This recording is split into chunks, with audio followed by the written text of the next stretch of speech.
There is no need for an introduction in this video. Dandadan is amazing, there's no doubt about it. And now that the anime has come to an end, but of course it's going to return very soon in the summer of anime 2025, I feel like now is the perfect time after watching everything that it has to show why this series is yet again placed in a category of a series that lived to its hype, and is no wonder why so many people adore this series. I shouldn't really be surprised at this point considering how in this year alone of 2024 there were so many animes that lived up to its hype, but yet again it always catches me off guard just how really well Dandadan was. Despite the crazy world of Dandadan, in which is a world filled with aliens and yokais and urban legends, that's not part of the reason why that made me enjoy this series. Sure, it's entertaining to see just how bizarre the world is, but despite all the crazy stuff and all the insane things we see in Dandadan, it's not really what probably made people fall in love with this series. It's how Dandadan was able to perfectly blend the crazy fiction but also show a little bit of reality,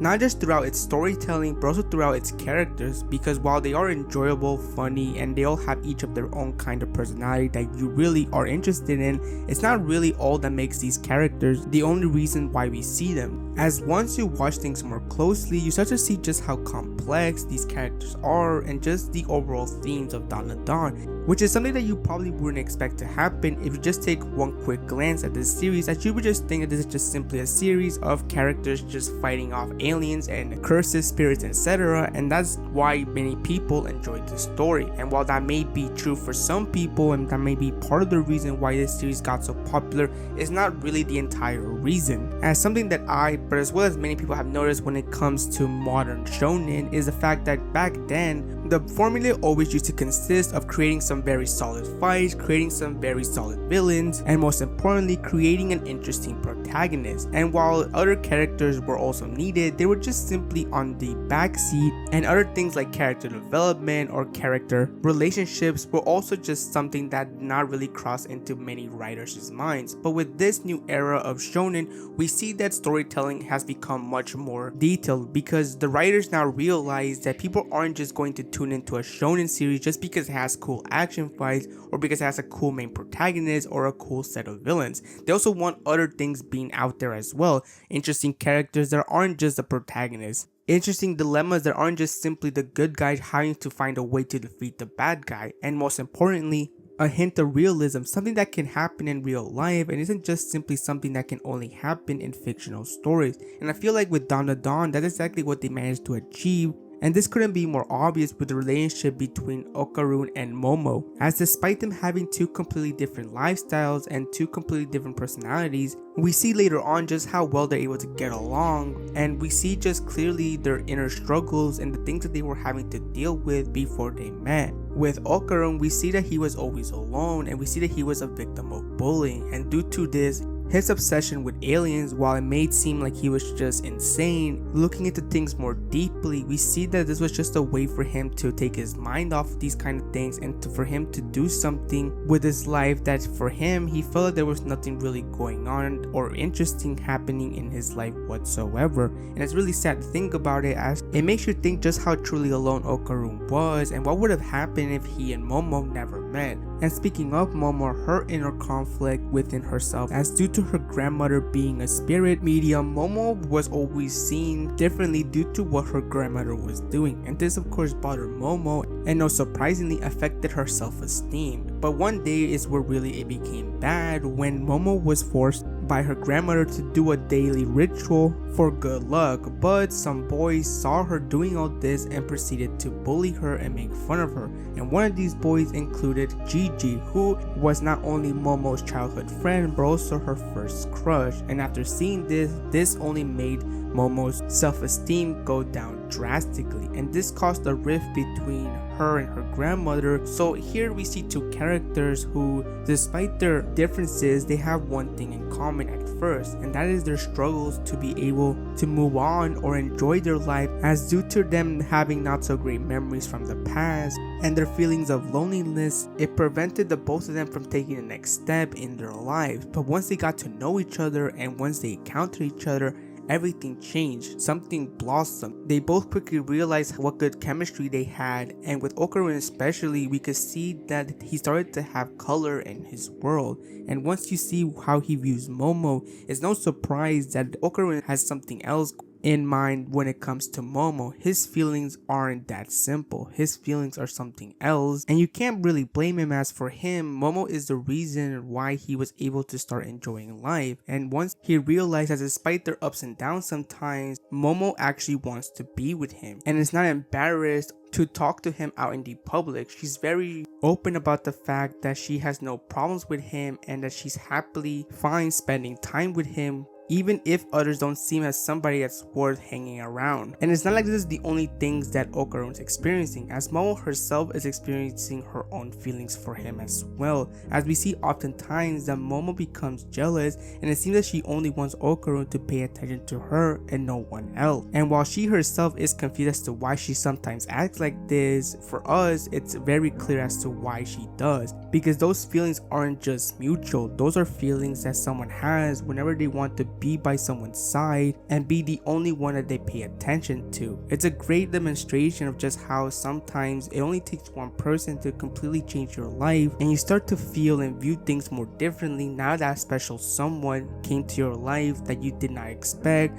but are grateful that it happened. Otherwise, you wouldn't be able to experience many of the things that you are experiencing because of that person. But it's not like Okarun and Momo's relationship is the only thing that showed us that not everything is black and white, as the so-called monsters are not entirely evil. They may look evil and they may be scary, and no surprising, a normal human being would be terrified if they happen to see these creatures, especially late at night. But just because they may look terrifying, it doesn't mean that all the actions that they do is just simply to hurt people or to cause mayhem and destruction. Like with Turbo Granny, while there was a point in which Turbo Granny was battling with Okarun and Momo, it's not like she wanted to do that at all. We come to find out how Turbo Granny was created and why she became the thing that she is, as one of the reasons why the tunnel that Turbo Granny haunts is haunted, and it will be the same place that Okarun will receive his powers later on, is because this was a way of protection. You see, Turbo Granny comforted spirits from girls who had horrible deaths, and for Turbo Granny this was a way to make sure that those spirits never get hurt ever again,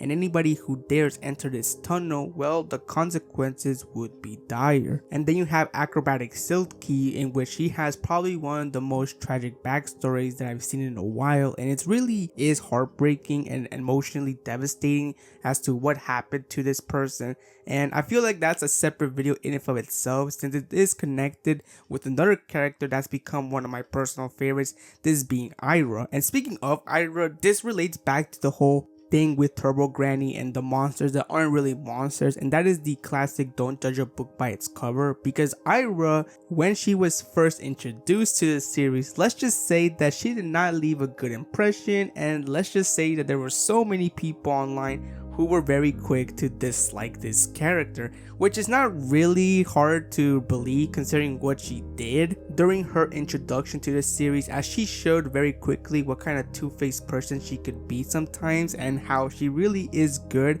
at hiding her true self. And with that alone, it was just enough for people to dislike Ira. But many things happened during the whole Acrobatic Silky arc that really gave us a different perspective of Ira and how she's not really a terrible person. Sure, her personality is not for everybody, but it doesn't mean that she's entirely evil and somebody that shouldn't exist, especially everything that we've learned about her and what she's been through when she was young. Again, I don't want to go into too much details because I do plan on making a separate video just focusing on Ira as a character and all the things that happened between her and Acrobatic Silky, which that moment alone is probably one of the best moments of anime in the year 2024, which is saying something considering just how many great moments we've had in other animes. But you just had to be there after that episode came out, just how it completely broke the internet. A lot of people were talking about it, even people who don't usually post a lot, even they were talking about that Dandadan episode, which just shows the effects it had, as even the casuals were even talking about it non-stop after watching it. And I think that's a really good example of just how, even though sometimes we oftentimes think that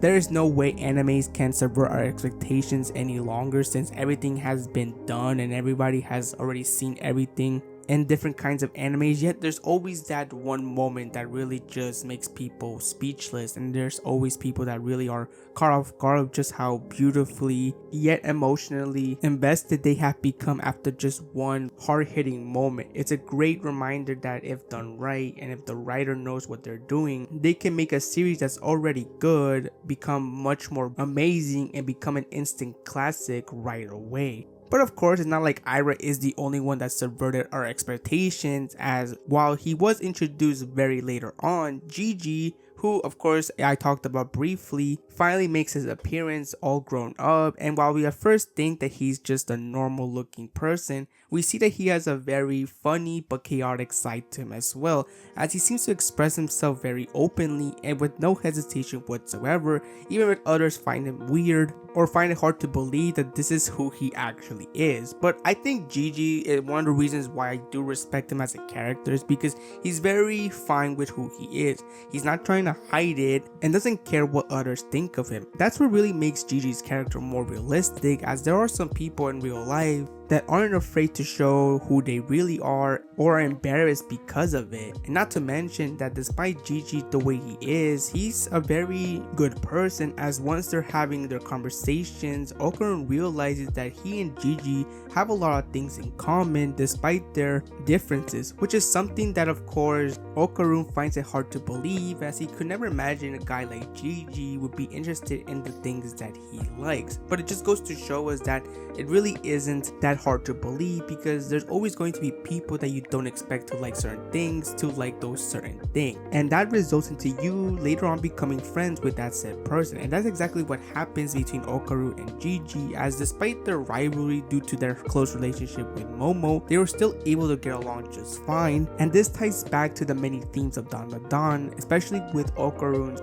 journey to a new chapter of his life, meeting new people, creating new relationships, creating new friendships during his crazy journey. And it seems that things are just going to get more insane as the anime continues. And even though the series has left in a cliffhanger, that doesn't mean that there is no excitement for what's to come with the anime. And it's still impressive how despite Dandadan's insane concept, it's still able to show us some great romance, some in-depth characters with a lot of heartwarming, touching moments, but include funny, great comedy as well. It's something that I feel like a lot of people should praise even more, because let's be honest, being able to blend all this is not easy, and if done wrong, it would just be seen as somebody just trying to put so many genres of animes into one series. But with Dandadan, everything feels natural. It doesn't feel out of place, and everything makes sense. Even if there's so much crazy moments being thrown at you, it all feels something not out of the ordinary, which is very weird to say considering that this is Dandadan we're talking about. But that's the beauty of it overall.